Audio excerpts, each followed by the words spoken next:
आपको पता है, मैं एक दिन एक फैंसी रेस्टोरेंट में गया और उन्होंने मुझे चॉपस्टिक्स दे दी। अब एक भारतीय के तौर पर मैं आपको बताता हूं, हम चॉपस्टिक्स नहीं इस्तेमाल करते। हम अपने हाथों से खाते हैं क्योंकि खाने का असली स्वाद हाथों से आता है। लेकिन नहीं, यहां मैं हूं, दो लकड़ी की छड़ियों से चावल खाने की कोशिश कर रहा हूं। चावल! क्या आपने कभी चॉपस्टिक्स से चावल के दाने पकड़ने की कोशिश की है? यह ऐसा है जैसे चिमटी से मछली पकड़ने की कोशिश कर रहे हों। निराशाजनक और थोड़ा शर्मिंदगी भरा, जब नूडल्स आपकी प्लेट से उड़कर किसी के चेहरे पर जा लगें।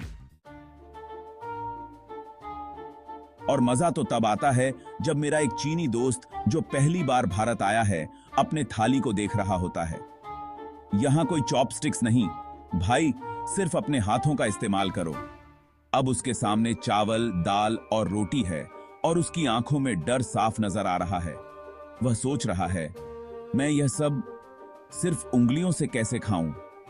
वह रोटी से चावल उठाने की कोशिश कर रहा है, लेकिन यह ऐसा है जैसे कोई अपनी हथेलियों में पानी पकड़ने की कोशिश कर रहा हो। लेकिन रुकिए, यहां एक ट्विस्ट है। मेरे यूरोप से आए पश्चिमी दोस्त, उन्होंने थाली का सामना किया।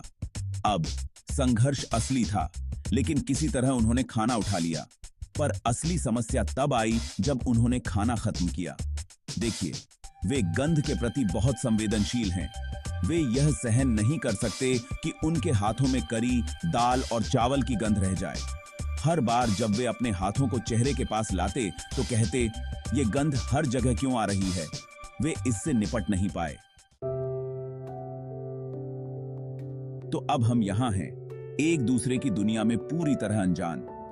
मैं चॉपस्टिक्स के साथ संघर्ष कर रहा हूं, जैसे कि कोई जटिल सर्जरी कर रहा हूं, और मेरा चीनी दोस्त उंगलियों से करी उठाने की कोशिश कर रहा है, जबकि मेरे पश्चिमी दोस्त मसालों की गंध से छुटकारा पाने के लिए अपने हाथ साफ करने में लगे हुए हैं।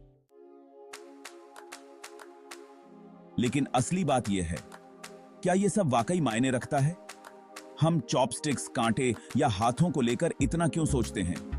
जब तक खाना आपके मुंह में जा रहा है, कौन परवाह करता है ना? असली सवाल यह है कि ये सभी बर्तन आखिर अस्तित्व में कैसे आए? चीनी लोग चॉपस्टिक्स का इस्तेमाल क्यों करते हैं? पश्चिम में कांटे इतने महत्वपूर्ण क्यों हैं? और हम भारत में अपने भरोसेमंद हाथों पर ही क्यों भरोसा करते हैं? स्पॉइलर अलर्ट, यह सब भूगोल की बात है, न कि किसी सार्वभौमिक नियम की। तो चलिए इसे समझते हैं कि ये सभी उपकरण कैसे अस्तित्व में आए। और आखिरकार ये मायने नहीं रखता कि आप कैसे खाते हैं, बस अपने खाने का आनंद लें, चाहे जैसे भी खाएं। भी देखे हैं।